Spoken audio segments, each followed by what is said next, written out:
Imaginez vivre juste à côté de quelque chose, eh bien, incroyablement puissant, comme une immense caldeira volcanique qui a déjà été active. C'est une sacrée idée, n'est-ce pas? L'ampleur de la situation. Et pour les personnes vivant à proximité, c'est évidemment une chose très réelle à prendre en compte. Absolument. Et aujourd'hui, nous allons nous pencher sur un cas spécifique, les champs de Flegrane en Italie. Nous examinons vos sources à ce sujet, en nous concentrant sur la préparation, ce à quoi cela ressemble réellement selon les plans et les données réelles. Peut-être pas seulement les gros titres. N'est-ce pas? L'idée est de décortiquer les faits à partir des informations que vous avez fournies.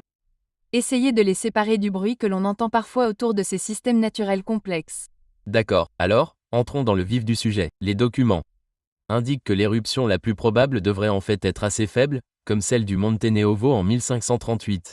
C'est exact. C'est le scénario le plus probable. Mais il est intéressant de noter que la planification des interventions d'urgence ne l'utilise pas. Non, ils utilisent un point de référence plus intense, quelque chose de plus proche de la phase maximale d'une éruption moyenne, comme une forte il y a peut-être 4000 ans. Ils visent plus haut pour la planification de la sécurité. D'accord, c'est logique. Prévoyez quelque chose de plus difficile que le plus probable. Et ce scénario, celui d'Astroniquet, c'est ce qui définit les zones à risque. Exactement. Ce scénario de planification mène à la zone rouge. Le principal danger étant ces coulées pyrolastiques, ces nuages de gaz et de roches très chauds et rapides. Truc désagréable. Très. Et puis il y a la zone jaune où le principal danger est une chute de cendres importante qui peut toujours causer, vous savez, des perturbations et des dégâts majeurs. En ce moment, voici quelque chose de délicat avec les calderas, n'est-ce pas? Ce n'est pas comme un seul sommet de montagne. Il est difficile de savoir exactement où une bouche pourrait apparaître dans cette vaste zone. C'est un défi majeur. Comment planifier lorsque la source de l'éruption pourrait se trouver n'importe où dans une vaste zone? Alors, comment les plans tiennent-ils compte de cette incertitude? Eh bien, ce que les sources décrivent est assez astucieux. Les zones à risque, ces zones rouges et jaunes, ne sont pas basées sur l'hypothèse d'un seul emplacement des vents. Au lieu de cela, elles cartographient l'impact potentiel en simulant des éruptions à partir de tous les emplacements scientifiquement plausibles où un nouvel évent pourrait s'ouvrir dans la caldeira. Elles cartographient donc en quelque sorte l'empreinte du pire scénario pour cette taille d'éruption, quel que soit le point de départ exact. C'est en quelque sorte un moyen fiable de gérer cette incertitude spatiale pour cet événement spécifique de moyenne ampleur. D'accord. Mais il y a aussi les très gros événements dont les gens parlent parfois, l'inflammation compagnon, le volcan jaune napolitain. Oh, ces événements massifs de formation de caldeira. Que disent les sources à ce sujet? Elles en parlent et les informations que vous avez fournies indiquent clairement que la probabilité que la prochaine éruption soit d'une telle ampleur est considérée comme très faible. Très faible. Mais pourquoi? Et je veux dire, comment saurions-nous même si quelque chose comme ça se préparait? Cela ne se produirait-il pas tout seul? Eh bien, pensez à la physique. Pour obtenir une éruption aussi importante, il faut une quantité absolument colossale de magma qui alimente le système très rapidement. On parle d'ordre de grandeur supérieur à ce qui a alimenté toutes les éruptions au cours d'une période d'activité précédente. D'accord?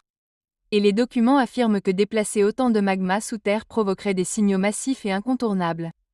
Des choses que les réseaux de surveillance détecteraient certainement en grand. Quel genre de signaux? De quelle ampleur parlons-nous? Les sources donnent un exemple vraiment frappant du passé.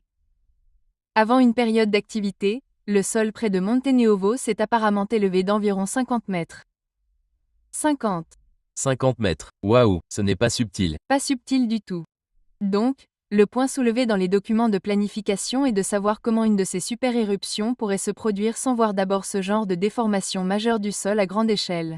Les données suggèrent que l'on ne pourrait tout simplement pas manquer des précurseurs de cette ampleur. D'accord, il semble donc qu'il existe un réel contraste entre cette planification officielle, qui repose sur les données de surveillance, et ces scénarios spécifiques, et peut-être certaines des choses les plus alarmantes que vous pourriez lire en ligne. Les documents sont assez directs à ce sujet. Ils indiquent explicitement que la surveillance, le contrôle et les plans sont basés sur des données et une incertitude quantifiée. Ils ne sont pas basés sur des opinions, même éclairées, de collègues. Les gros titres sensationnels peuvent donc être consultés. Mais ils ne reflètent pas nécessairement la situation réelle selon ces sources officielles. Et ces informations officielles, l'état de la surveillance, les niveaux de planification, tout cela est accessible au public sur leur site web. À l'heure actuelle, ces données indiquent une très faible probabilité d'événements majeurs et suggèrent que nous assisterions à des avertissements majeurs si cela changeait. Bon, essayons de résumer cette analyse approfondie. La préparation au champ de céréales pour puces ne consiste pas à ignorer le risque, mais à se concentrer sur la planification des phases intenses d'éruption de taille moyenne.